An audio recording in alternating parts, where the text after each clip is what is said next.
Hi everybody, I know a lot of you are new from just watching Scott Michael's Dearly Departed that we just featured just about a week ago. If you haven't seen it, please check it out. I want to thank everyone for subscribing and coming into my home and taking a tour with me. And I have more surprises on the way. And I want to wish everybody a very happy and safe Halloween. Thank you. I'm Cynthia Lazaris and I collect wax. I love everything rare, weird, and wonderful. I have been spending my entire life traversing swap meets, garage sales, and auctions looking for the newest piece to add to my collection. As you look around the room, there's a little bit of everything. Join me on my journey to find the weird and the wonderful.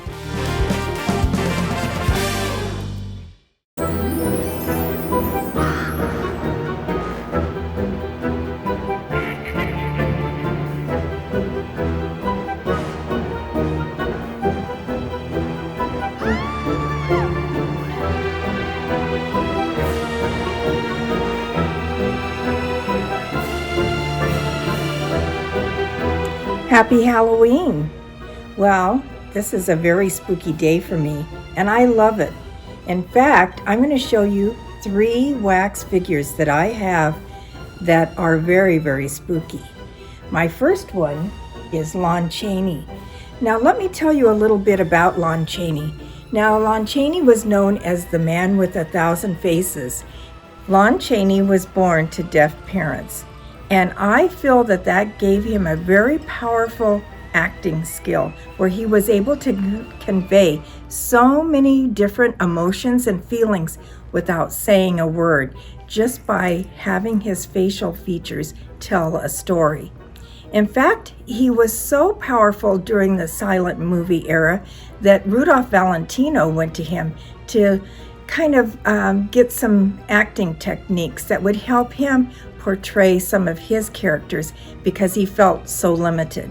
Lon Chaney became good friends with Rudolph Valentino. In fact, he was an usher at Rudolph Valentino's funeral. But let me just tell you a little bit about Lon Chaney and his impact on the world of silent movies. This is my set of Phantom of the Opera from Movieland Wax Museum. This is more or less what Lon Chaney was known for. I was able to just acquire this piece, and I feel like I am just so happy that I would be able to get something of this magnitude. Whenever you go to any wax museum, the one thing that they have in the Chamber of Horrors is the Phantom of the Opera. They're all different versions, but this one was my favorite. Now, if you look at this Lon Chaney, which is a wax figure, it's not the original from Movieland Wax Museum. That one was sold before the auction. Now, this one was brought in from Louis Tussaud's, and it's a little more ghoulish if you look in very close at all the features, but it's done very well. Now, this is the exciting part. All the props in here are original to Movieland Wax Museum from the early 60s. This is the original organ. Now look at it. It's a real operating organ. And look at all the pipes. They're displayed just about how it was at Movieland. Now my son Dimitri, he had an idea, but remember, I put this whole thing in my living room. And so I had to make use. So this part of the room was my dining room. And we had to divide it up between Rocky over here and the Phantom. But I still needed to have an effect that would be a very wow factor when you walked in. So I'm working with just about 6 feet of room. What he did is he lined the walls. It's all done with styrofoam, paint, and glue. And then he did the lighting. We had to cut off about 8 inches of the organ in the back to be able to get it inside. I even had to close up part of the house so I don't have a doorway that goes into my kitchen anymore.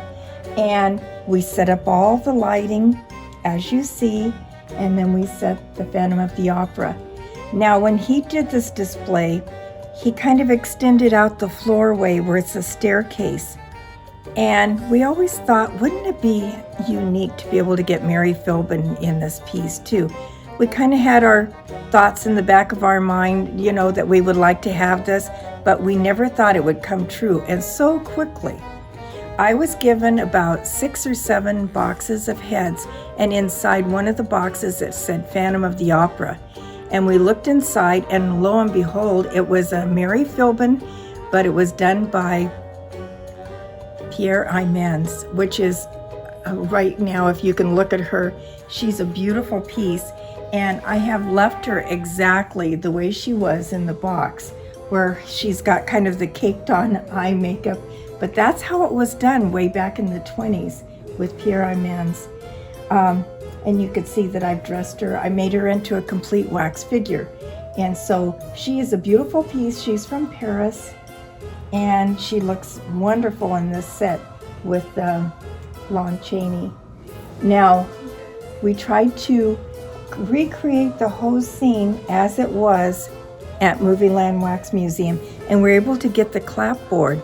We were able to get the wax fax, which is Lon Chaney's made only one talking movie in 1930s. He was silenced by a throat condition which turned into cancer, and he passed away. But for Halloween, this is really a very fun set. In fact, I think that I wish it was closer to the door when I opened the door for trick-or-treaters, that it was right there, but this is where it's going to be.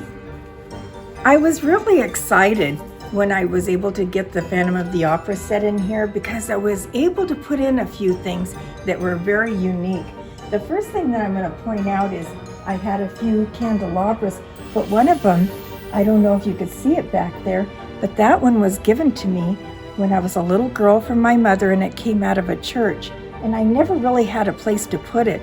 And then here, at the age that I am, in my late 60s, that I would be able to finally find a permanent place for it to stand, and it's in a great place with the Phantom of the Opera. Now over here, I have a candelabra, and this candelabra I got at the Disney prop sale, and it came from the Haunted Mansion, and it was in the movie with Eddie Murphy. And I was able to put the candles on it, and it has a timer, so every night at 5 o'clock when it gets dark, the lights come on. If you'll look back against the wall, now this was exciting because when we unboxed all these pieces, we did not know that this piece was at the very bottom. And this was in the dungeon at the Movieland Wax Museum's Phantom of the Opera set. And they were just 2 candles, and they had spider webs, and it's the wrought iron holder, and it was a wall sconce, and it just didn't do anything until Dimitri went in and he drilled a hole and he electrified it, so it's an actual flicker candles on there. And then we lit the organ the same way. Now that is the original sheet music from Movieland, and the mask that he takes off. And as you see in position with Mary Philbin, that she's throwing her hands back. Now in the original from Movieland Wax Museum, it was on a turntable. And as you walked up to see the Phantom of the Opera, she would throw her hands back and she would turn her body in like she's shocked to see the face after he's taken off his mask. Now, one of the things that was so unique, well, first of all, when we started to dress him, he was, of course, separate, the head, and the body was articulated, so we could put it in so many different positions, and of course, it's sitting at the organ. And we noticed that the hands, oh my goodness, if you could zoom in and look at them, they're separate from the body, which we put on. They're very fragile, and they are painted with such skill. It's got blood and scars and stains and everything on it, and he's in position as if he's playing one of his music on the organ, one of his songs. And this clothes, if you saw the labels inside. They're all from London, England. It's so unique. When I first took them out of the box and I held them in my hands and I looked at all the work, the skill, the sculpt. First of all, he has hand-punched hair, which is just so fantastic, and it's kind of fuzzy and it looks like it's real human hair. And he's got these bulging glass eyes, and he has teeth that are just unbelievable. If you look inside his mouth, it goes all the way back, and you can see the artwork that's been done to this piece with the whole inside of the mouth. But he's a beautiful piece if you look at him. Most people come in and they just, they turn away real quick. But if you study him and you look at him, it's very unique and it's very appealing.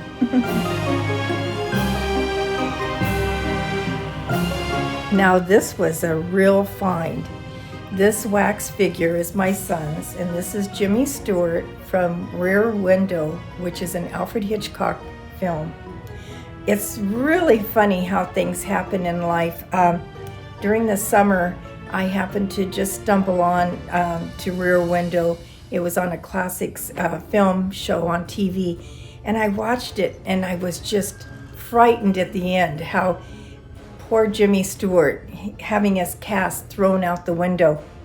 And then something happened where somebody had told me that they had a Jimmy Stewart for sale and wanted to know if I knew anybody that wanted to buy it. I couldn't put it off for a little bit, but the more I thought about it, the more I thought, oh my gosh, somebody I know needs to get this piece. And this is the piece.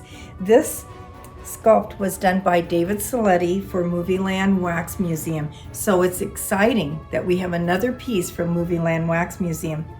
This is such a unique piece, and if you look at it, he is holding his camera just like he did in the film, and his wax hands are molded around this camera lens. And so when you take his body apart, that's one piece. He's sitting in a period correct wheelchair. They did everything they could to make this set at Movieland appear to be exactly how it was in the movie. As you can see, the note, this very scary note that let the murderer know that they were onto him, is right there. As you can see, Grace Kelly, this is a picture, one of the photos that was on the bookcase, as it was at Movieland Wax Museum. And it was a very scary scene, and I think that Jimmy Stewart is most known for this role.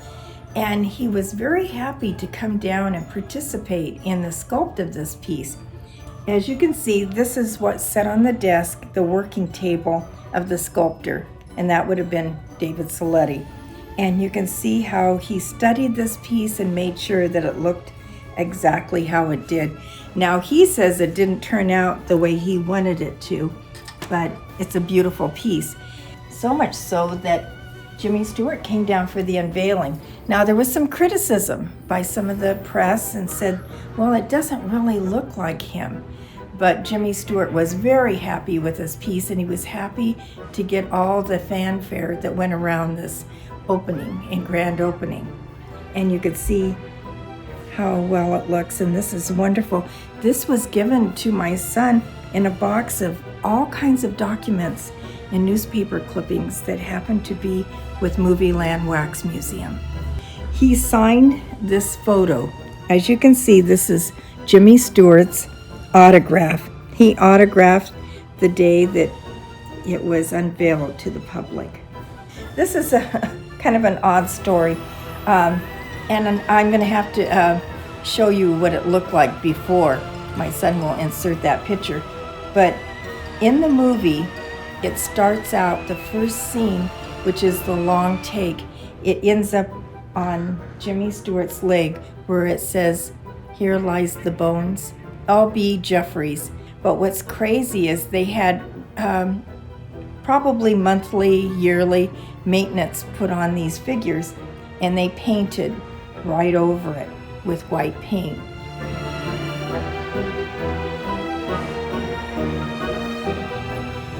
since it's Halloween, how could you not have a Linda Blair from The Exorcist? Now, this is a very scary piece to have, especially where it's standing.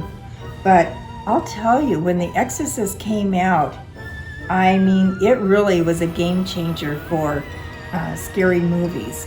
It was really known to have frightened people. I've heard that people fainted and had to be taken out of the theater. And of course, Movieland had to have this in their Chamber of Horrors. But it wasn't exactly how it is in my house.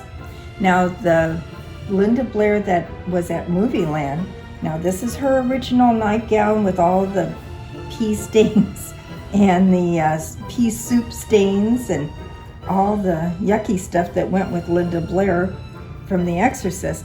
But she was sitting in a bed, and she was probably just about to hear, with a motor in it, turning her head, and she was behind a mirror that was cracked.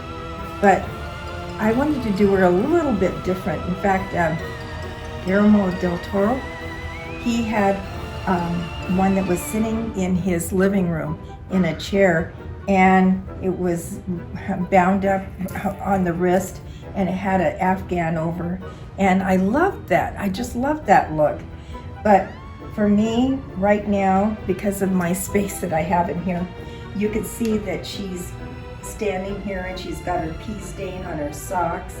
And it's nice to just be able to have her right here, right by the stairs. And so I'm usually the last one to lock up the house and make sure that everything's in place and all the lights are turned off in here.